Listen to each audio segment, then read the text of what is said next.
ومن أظلم ممن افترى على الله كذبا أو كذب بآياته إنه لا يفلح الظالمون.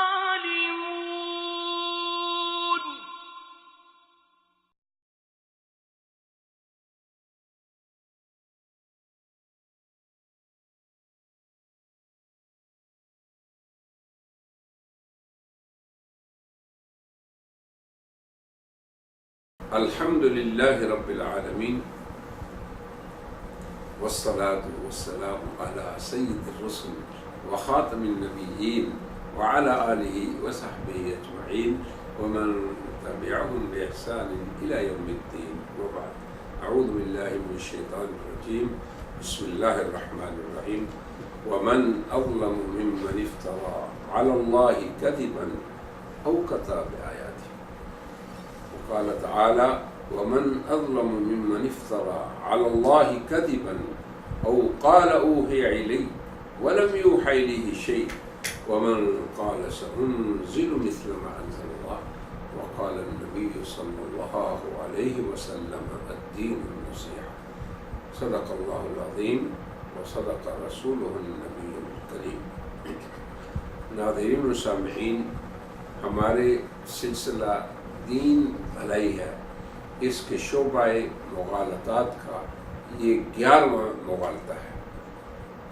اس کا عنوان ہے قادیانیت کا اپنے مرکز کا نام ربوا رکھنے میں مغالطہ۔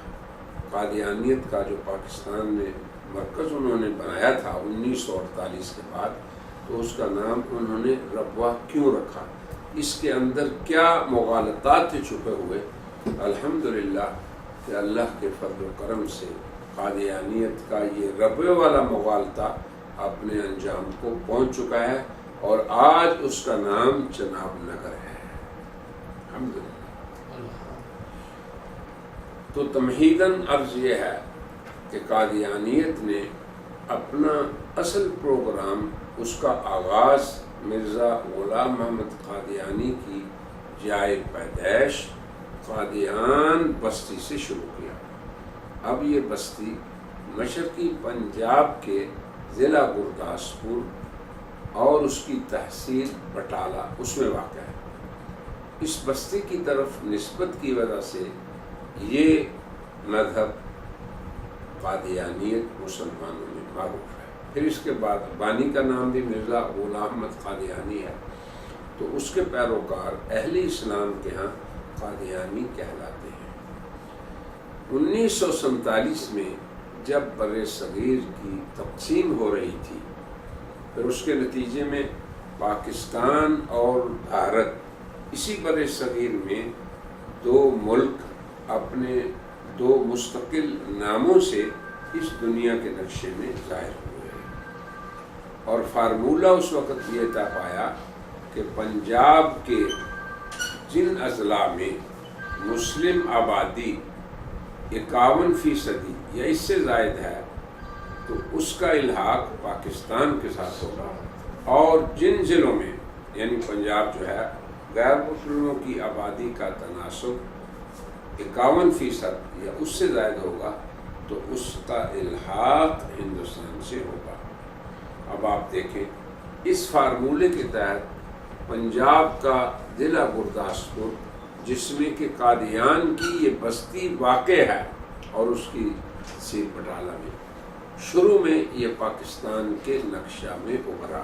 یہ بات ہے اصل سمجھنے والی کہ یہ گرداسپور کا ضلع جو ہے یہ کس کے ساتھ ظاہر ہوا؟ پاکستان کے ساتھ۔ خاص طور پہ مسلمانوں کو یہ چیز سمجھنے والی ہے۔ پھر وہ کیسے ہندوستان کے ساتھ مل گیا، اور اس کے ہندوستان کے ساتھ ملنے اور پاکستان سے کٹنے کے بعد کیا مسائل پیدا ہوئے دونوں ملکوں کے لیے، یہ چیز ہم واضح کریں گے۔ اس فارمولہ کے تحت کہ جہاں 51% آبادی مسلمانوں کی ہوگی، پنجاب کے وہ ضلع پاکستان میں شامل ہوں گے، اور جہاں پہ غیر مسلموں کی آبادی ہوگی وہ ہندوستان کے ساتھ۔ تو اس اعتبار سے ہم نے کہا کہ ضلع گرداسپور، جس کی ایک تحصیل شکر گڑھ بھی ہے، اور کسی زمانے میں نروال بھی اسی کی تحصیل ہوتی تھی، بعد میں اب وہ ضلع بن گیا، پھر شروع میں وہ سیالکوٹ میں ہے، پھر وہ ضلع بن گیا۔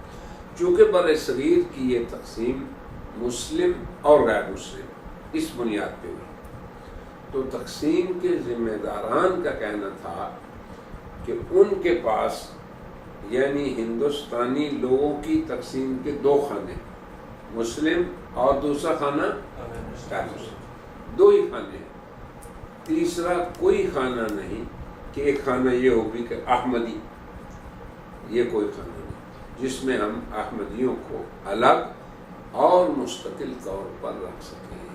اب دیکھیں، لہذا انہی دو خانوں میں سے انہیں ایک خانہ اختیار کرنا ہے۔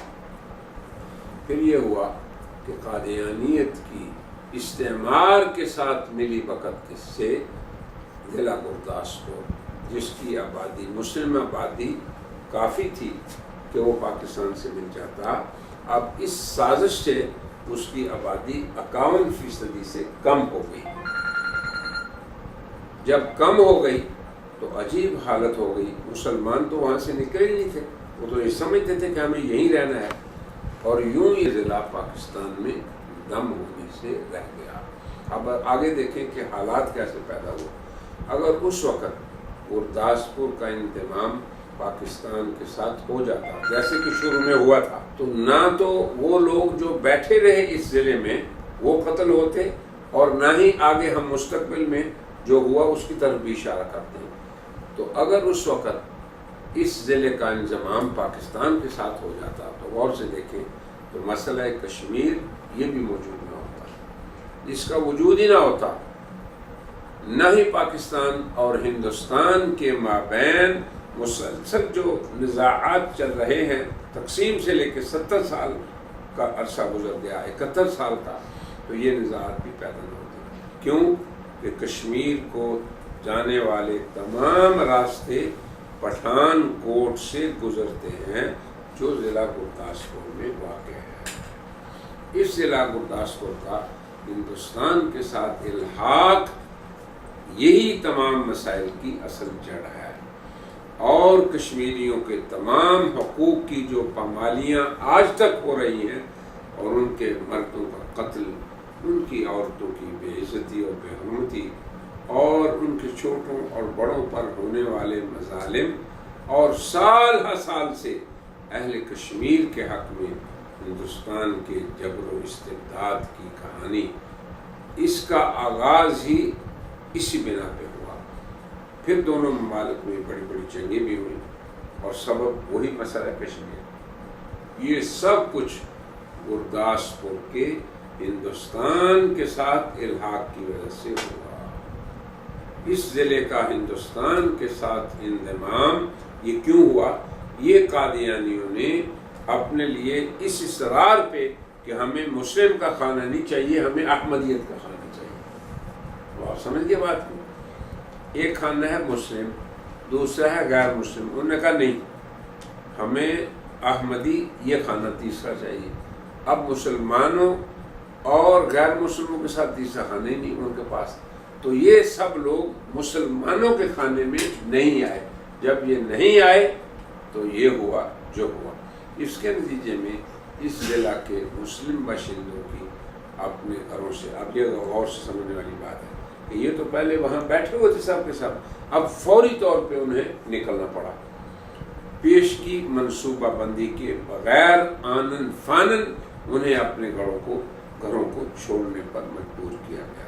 پھر راستے میں مسلم مہاجرین کا سکھوں اور ہندوؤں کے ہاتھوں بے رحمانہ قتل اور ان کی بے حرمتی ہونا، ان جیسے تمام جرائم جو ہیں، ان سب میں قادیانیت کے اسی فیصلے کا بہت بڑا دخل ہے، کیونکہ یہ لوگ تو سمجھتے تھے کہ ضلع گرداسپور مسلم آبادی کے مذکورہ جو تقسیم کا ضابطہ ہے اس کے تحت پاکستان میں شامل ہوگا، اس ضلع میں مسلم آبادی 51% سے زائد تھی، مگر قادیانیت کی استعمار کے ساتھ ملی بھگت اس سے یہ فیصلہ تبدیل ہو گیا اور پھر مسلمانوں کے اور پاکستان کے خلاف ہوا گیا۔ لہذا ہمیں یہ کہنے میں پورا حق ہے اور ہم حق بجانب ہیں کہ پاک و ہند کے مابین تمام مسائل اور مشکلات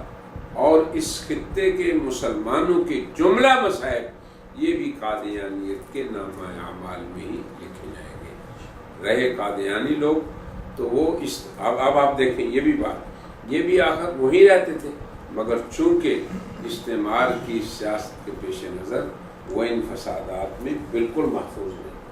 اب یہ ہے بات سمجھنے والی، انہیں کچھ نہیں ہوا، جس قدر مسلمانوں کو بیچاروں کو حالات پیش آئے یہ بالکل محفوظ رہے، کیونکہ ان کی تو صرف اتنی کوشش تھی کہ مسلمانوں کو نقصان پہنچایا جائے، پھر اس نومولود اسلامی مملکت میں فتنہ و فساد پیدا کرنا یہ ان کا مقصد ٹھہرا، یہاں تک کہ اس وقت کے خلیفہ قادیان اور بانی قادیانیت کے بیٹے مرزا بشیر الدین محمود، اب آپ دیکھیں یہ دوسرا خلیفہ ہے، پہلا حکیم نور الدین تھا، اب آپ دیکھیں یہ کیا کرتا ہے۔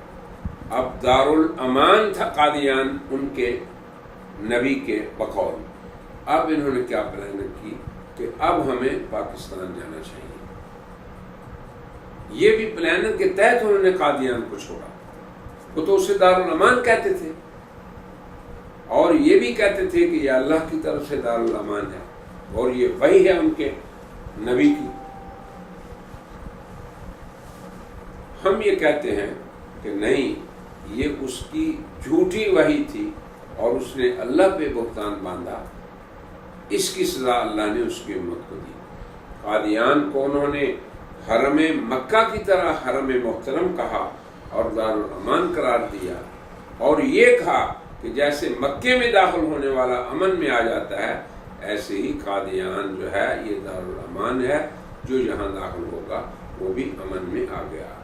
مگر اللہ کا کرنا دیکھیں، جس حال میں قادیانی خلیفہ ثانی، پھر اس کی والدہ جسے وہ ام المومنین کہتے ہیں، اور اس کے بھائی بہنوں نے قادیان کو چھوڑا، یقیناً یہ اس بات کا شاہد ہے کہ قادیان دارالامان نہیں رہا، تو اس کی یہ وحی خود ساختہ تھی اور اس کا یہ الہام رحمانی الہام نہیں تھا، شیطانی الہام تھا یا خود ساختہ وحی تھی۔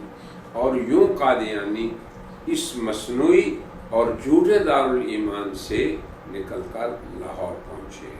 یہاں آ کر قادیانی خلیفہ نے اپنے لوگوں سے کہا کہ وہ کسی ایسی جگہ کا انتخاب کریں جو ان کے مستقبلی منصوبوں کے لیے مناسب ہو، اور وہاں پر ایسے نئے شہر کو آباد کیا جا سکے جس کے تمام امور کی باغ ڈور امیر جماعت قادیانیہ یا احمدیہ کے ہاتھ میں ہو۔ اس غرض کے لیے پوری تحقیق کر کے ضلع جنگ کے علاقہ کو اختیار کیا گیا۔ تو یہ ساری باتیں بطور تمہید ہم نے ذکر کی ہیں، پھر اس کے بعد یہ نام کیوں اختیار ہوا اس پہ ہم مفصل انشاءاللہ آئندہ مجلس میں ذکر کریں گے۔ وآخر دعوانا ان الحمد للہ